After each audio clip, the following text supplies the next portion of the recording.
John was born in Brookline, Massachusetts on May the 29th to a wealthy Boston family of Irish Catholics where he had 8 siblings. He was the first United States president born in the 20th century. As a child, JFK was nicknamed Jack by his older brothers and sisters. He was very ill and had bouts of chronic illnesses all throughout his youth. In 1940, he graduated from Harvard with a degree in science. In 1940, he saw the publication Why England Slept on Foreign Policy and quickly decided to join the U.S. Navy. His efforts to join the Navy were originally delayed because of his childhood illnesses, but in 1941, his father, a United States ambassador, intervened and he was permitted to the United States Navy, where he was an intelligence officer. When the U.S. entered World War II, he moved to the Motor Torpedo Boat Squadron, where he was given command of a PT boat. After being discharged from the Navy at the conclusion of the war, he met Jacqueline Bouvier at a dinner party and asked her for a date. He then married her 1 year later. The couple had 3 children, but only 2 lived through infancy, Caroline and John. In 1946 through 1950, he represented a working middle-class Boston district in the House of Representatives. Then, in 1952, he was elected to the U.S. Senate. He was re-elected in 1958 and became a member of the Senate's Foreign Relations Committee. At the Democratic National Convention, he defeated his rival, Lyndon B. Johnson, on the first ballot and shortly after invited Johnson to become his running mate. The 2 hurdles he faced in the election were his religion and his youth. Although he was only 4 years younger than his opponent, Richard Nixon, he was much less known and more crucified.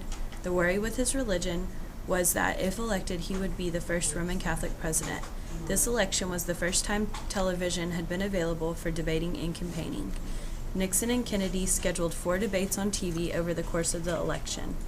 Polls revealed that although Nixon would have won on radio, Kennedy won on TV because he was nicer to look at. On Election Day, the most Americans voted to date, and Kennedy won the popular vote by a small margin of 120,000 votes out of a record 68.8 million votes cast. On October 1, 1962, the first black male was admitted into the University of Mississippi. Kennedy federalized the Mississippi National Guard to escort him on campus. It sparked a riot and took thousands of guardsmen hours to quell. Hundreds were injured and 2 were killed. Kennedy also intervened when a bombing in a Birmingham, Alabama church killed 4 young children. However, he chose to wait to send a new civil rights bill to Congress. At the end of 1963, he submitted the bill, which became a law after his death. African Americans across the nation felt left behind.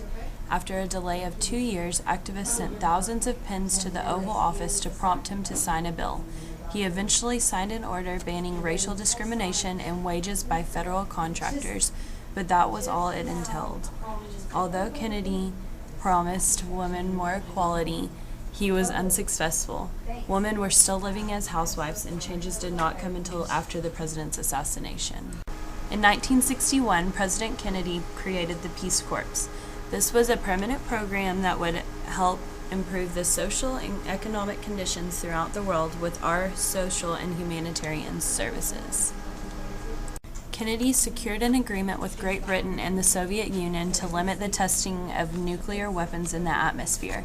This showed that Kennedy had been successful in negotiations and reduced Cold War tendencies. On November 22, 1963, the President and First Lady journeyed to Dallas on a campaign trip. He was accompanied by his wife, Governor Connally, and Mrs. Connally in a motorcade through Dealey Plaza. The car was fired upon 3 times. Governor Connally was wounded, but President Kennedy was fatally wounded. Shots were fired at approximately 12:30 p.m., and 32 minutes later, the president was pronounced dead at Parkland Memorial Hospital. The shots were fired from a warehouse by an employee by the name of Lee Harvey Oswald. He was a former Marine who had defected to the Soviet Union and recently gone to Cuba. After his arrest, while being transported to jail, he was shot by Jack Ruby, a Dallas nightclub owner, who was then tried and convicted of Ruby's murder. Vice President Lyndon B. Johnson took oath at 4 o'clock that day in front of a woman judge in Dallas. On November 24, 1963, hundreds of thousands of people filed past Kennedy's coffin in the Capitol. He was buried the next day at Arlington National Cemetery. There were 92 nations in attendance at the services, and an estimated 1 million people lined the streets for the funeral procession. For many Americans, the murder of President John F. Kennedy would remain one of the most wrenching public events of their lifetime.